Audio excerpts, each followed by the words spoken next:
A lo largo de la vida hemos podido constatar de que solamente hay dos formas de hacer las cosas, una manera correcta y una forma incorrecta. Cuando las cosas se hacen en forma correcta, los resultados son hermosos, son satisfactorios, funcionan bien. Cuando las cosas se hacen de manera incorrecta, los resultados son insatisfactorios, son desagradables, no funcionan y a veces son sumamente dañinos. Y esto es especialmente aplicable a las relaciones interpersonales y muy especialmente a las relaciones matrimoniales. Estamos en el mes de febrero. Interesantemente, en el mundo occidental, el mes de febrero ha sido declarado el mes del amor. Y el 14 de febrero se considera como el Día del Amor, en el que se celebra a un supuesto santo, San Valentín de Roma. Esta es una fiesta absolutamente pagana, que se celebraba en Roma y que sin embargo fue incorporada dentro de las celebraciones cristianas. Sin embargo, en el Concilio Vaticano II, esta fiesta fue eliminada de las fiestas cristianas. A pesar de eso, tanto cristianos como no cristianos, seguimos celebrando el día de San Valentín. Y eso me hace reflexionar con respecto al concepto de amor que tenemos. Estamos en el mes del amor, supuestamente. Y hay filósofos y poetas que se han dedicado a hablar y a estudiar y a filosofar acerca del amor a lo largo de los siglos. Pero en lo que yo he leído y en lo mucho que he leído respecto a este tema, la verdad es que el único libro que nos habla a profundidad y que nos aclara realmente lo que el amor es la palabra de Dios, es la Biblia. Porque la inmensa mayoría de las personas estamos convencidos de que el amor es un sentimiento. Y la Biblia no nos dice eso. Eso es un error. Porque si el amor fuera solamente un sentimiento, es cierto, el amor implica sentimientos, pero si fuera solamente un sentimiento, entonces sería algo completamente inestable, algo pasajero, algo que no duraría mucho tiempo, y es lo que tristemente vemos en algunos matrimonios, que cuando son novios no pueden separarse ni siquiera 5 minutos, están en su etapa de noviazgo y se van para su casa y se llaman por teléfono y están hablando horas de horas de horas y luego realizan el compromiso matrimonial y al poco tiempo se separan. En más de alguna oportunidad hemos tenido la ocasión de aconsejar parejas que llegan a buscarnos a la iglesia y nos dicen, no, es que ya el amor se terminó. Es que ya no lo amo. Es que ya no siento lo mismo. Común, ya no siento lo mismo, siento, siempre son sentimientos, no hay nada más sentimientos, no hay decisiones implicadas ahí. Así es. Sin embargo, el apóstol Pablo, por ejemplo, a lo largo de toda la Biblia podemos hablar acerca del amor y encontrar el tema del amor bien estudiado. Sin embargo, yo quisiera en esta noche referirme un poco acerca de los escritos del apóstol Pablo. Pablo nos dejó un precioso legado en sus cartas acerca del amor. Y en esta noche quisiéramos referirnos un poco a lo que Pablo le escribe a la iglesia de Éfeso. Cuando él escribe a la iglesia de Éfeso, da algunos aspectos sumamente interesantes acerca del amor. Pero en primer lugar, yo quisiera reflexionar un poco acerca de la comparación que la Biblia hace entre la fe y el amor.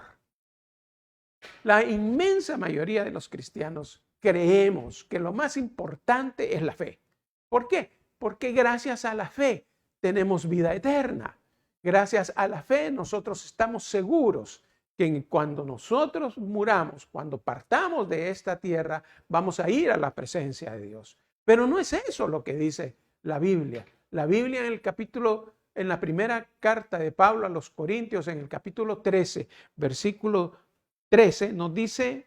Dice la palabra de Dios. Y ahora permanecen la fe, la esperanza y el amor. Estos tres, pero el mayor de ellos es el amor. 1 Corintios 13:13. O sea, el mayor de ellos no es la fe, es el amor. Y por eso eso nos obliga a meditar seriamente acerca de lo que el amor es. Y ahí mismo en la primera epístola de Pablo a los Corintios, en el capítulo 13, versículo 2, en la segunda parte del versículo 2, dice lo siguiente. ¿Lo tienes, Leti? Si no tengo amor, dice, nada soy. Nada soy. Y dice, antes de eso dice... De toda la fe para trasladar los montes. De tal manera, dice que trasladarse los montes y no tengo amor, nada soy. Y el apóstol Juan va más allá todavía. Y dice en 1 Juan 4:16, Dios es amor. Él define a Dios como amor. Ahora, ¿cuál es la realidad en muchos de los matrimonios? Porque a causa de la naturaleza caída, a causa de la naturaleza humana, nosotros podemos observar y experimentar muchas veces una serie de conflictos que se presentan periódicamente en la vida matrimonial, incluso entre aquellos que confesamos ser cristianos, que conocemos la palabra de Dios. La comunicación amorosa no es fácil. Muchas veces nos lleva tal vez la misma cercanía a tener conflictos sumamente difíciles y sumamente serios. Y por eso tenemos que aferrarnos siempre al Señor y a su palabra. Hay un largo pasaje, por ejemplo, que no vamos a leer por razones de tiempo, en el capítulo 4 de la carta de Pablo a los Efesios, a partir del versículo 22 hasta el 32, en la cual define claramente acerca de la posición y acerca de lo que es amar desinteresadamente. Sin embargo, y eso se aplica especialmente para los que no son cristianos. Pero los cristianos tenemos a la Biblia. Y la Biblia nos da instrucciones muy claras y muy precisas acerca de lo que amor debe ser entre una pareja cristiana. Sería bueno que leyeran este pasaje en su casa, porque si no podemos hacerlo aquí por cuestión de tiempo, habla de despojarse del viejo hombre y vestirse del nuevo. Despojarse de lo viejo, de las cosas que son de la carne, el airarse por cualquier cosa, la falta de perdón, y vestirse del nuevo, que es lo que a Dios le agrada. Y dice ahí, por favor, lee en la epístola de Juan, el capítulo 13, versículo 34, Leti. Juan 13, 34, lo que el Señor nos dice a nosotros.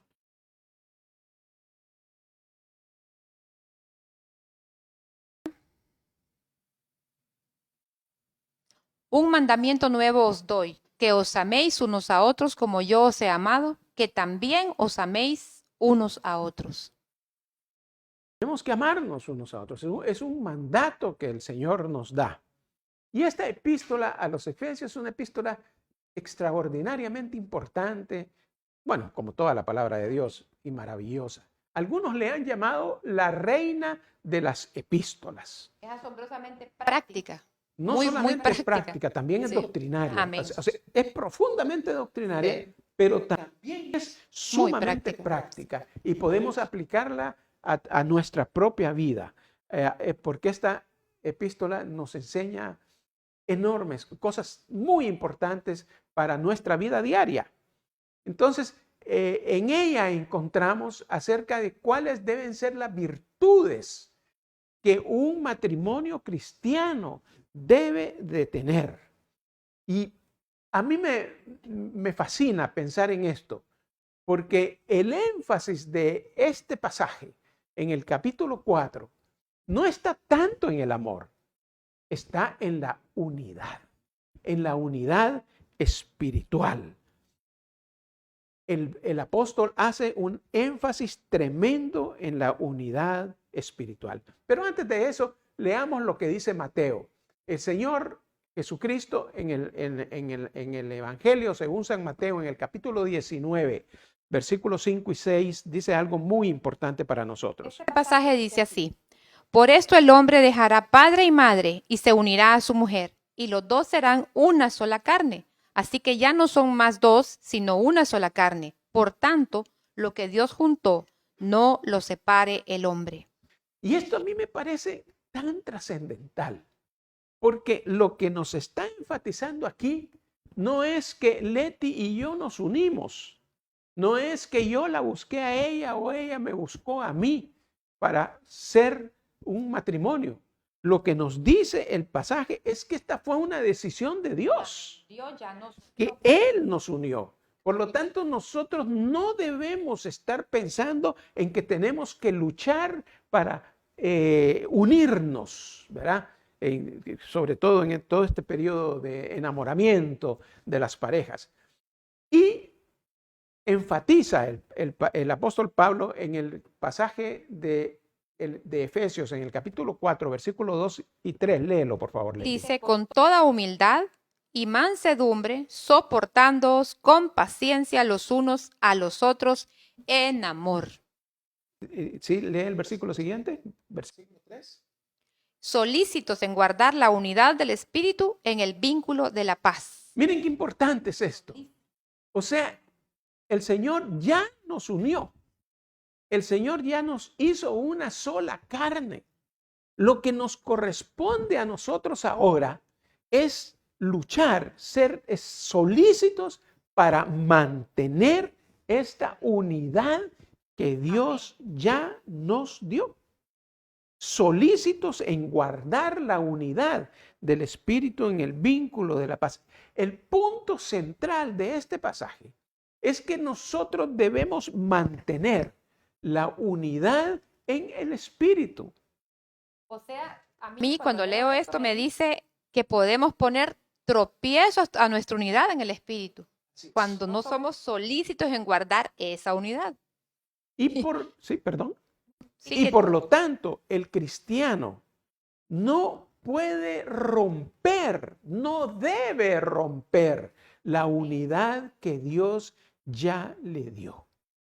De tal manera que para alguien que cree en la palabra de Dios, de tal manera que para alguien que conoce la Biblia, es inaudito que los matrimonios pasen en pleitos, en desavenencias, en infidelidades, en actitudes negativas. El matrimonio cristiano ya fue unido por el Señor y por lo tanto nosotros de lo que debemos de preocuparnos es de mantener, de guardar esa unidad. Pero lo interesante no es solamente eso, es que el pasaje nos da los elementos que tenemos que usar, las virtudes que tenemos que usar para guardar la unidad en el Espíritu. Ahí viene la pregunta: ¿cómo lo hacemos? ¿Cómo guardamos esta unidad? Y a eso vamos. Sí. Y fíjese que el versículo 2 de la carta de Pablo a los Efesios habla en primer lugar de una virtud muy especial, la humildad. Dice que nosotros debemos ser humildes. Y los seres humanos más bien somos motivados habitualmente a ser orgullosos. Tú lo puedes hacer. Tú eres capaz de hacer esto. Tú no necesitas a nadie. Tú no necesitas la ayuda de nadie. Tú eres tú.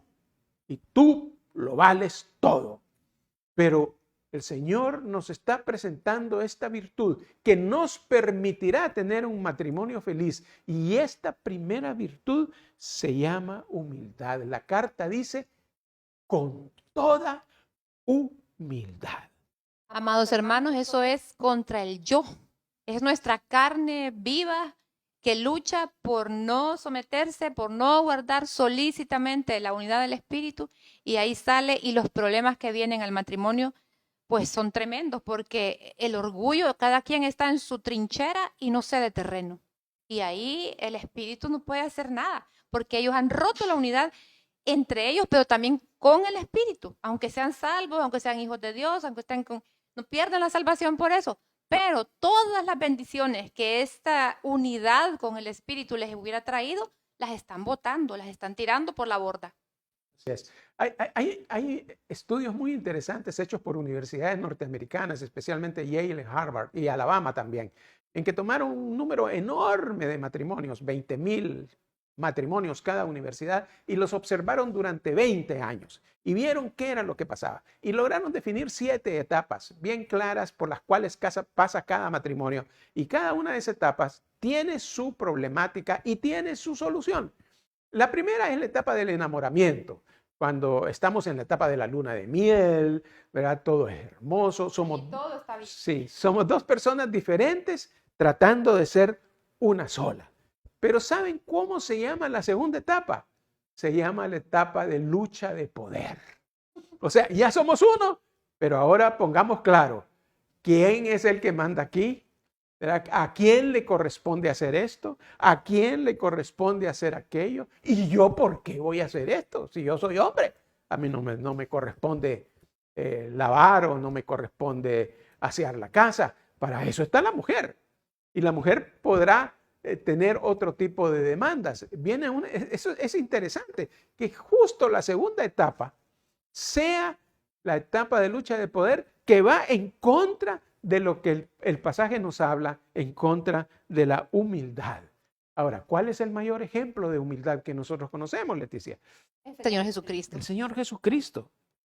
¿Qué dice Filipenses? Lee, por favor, en Filipenses capítulo 2, versículos del 6 al 8. Dice, el cual siendo en forma de Dios, no estimó el ser igual a Dios como cosa a que aferrarse, sino que se despojó a sí mismo, tomando forma de siervo, hecho semejante a los hombres, y estando en la condición de hombre, se humilló a sí mismo, haciéndose obediente hasta la muerte y muerte de cruz. A veces nosotros no aquilatamos de lo que Cristo hizo por nosotros. Dios, siendo Dios, decidió tomar cuerpo humano, vivir entre nosotros, sufrir entre nosotros, pasar por penalidades increíbles y morir en una muerte cruel, cruenta. ¿Para qué? Para que nosotros no tuviésemos que pasar por eso y para que pudiéramos tener vida eterna. ¿Qué otra muestra de humildad mayor podemos encontrar en toda la historia de la humanidad? No hay otra No mayor muestra de existe. humildad, no hay. Y el versículo que estamos estudiando dice, en segundo lugar, primero habla ¿de qué? De humildad. Y a continuación habla, Despojarse del orgullo, de Sí, la señor. humildad. a continuación habla de qué? De mansedumbre. Tenemos que ser mansos. ¿Qué significa ser mansos? Significa que no podemos ser ásperos, que no podemos ser groseros, que no podemos ser rudos. A veces los hombres tenemos la tendencia a ser groseros con nuestras esposas, a decirles cosas feas, cosas que son, no solamente son feas, sino que además son injustas la mayoría de las veces. Y que las hacen sentirse muy mal, que las hieren. Y no digamos aquellos que recurren incluso a la violencia física. ¿Qué nos dice respecto a esto? Y es curioso que la Biblia se refiere específicamente al hombre en Colosenses 3:19. Eso te iba a decir, en Colosenses 3:19 dice, maridos, amad a vuestras mujeres y no seáis ásperos con ellas. O sea, se dirige a nosotros, los varones, que no debemos ser ásperos con nuestras esposas. Y no solamente eso, otro pasaje dice de que el que haya esposa haya el bien y la benevolencia de Alcanza la benevolencia de Jehová. O sea, el hecho de tener una esposa es algo que nosotros debemos aquilatar.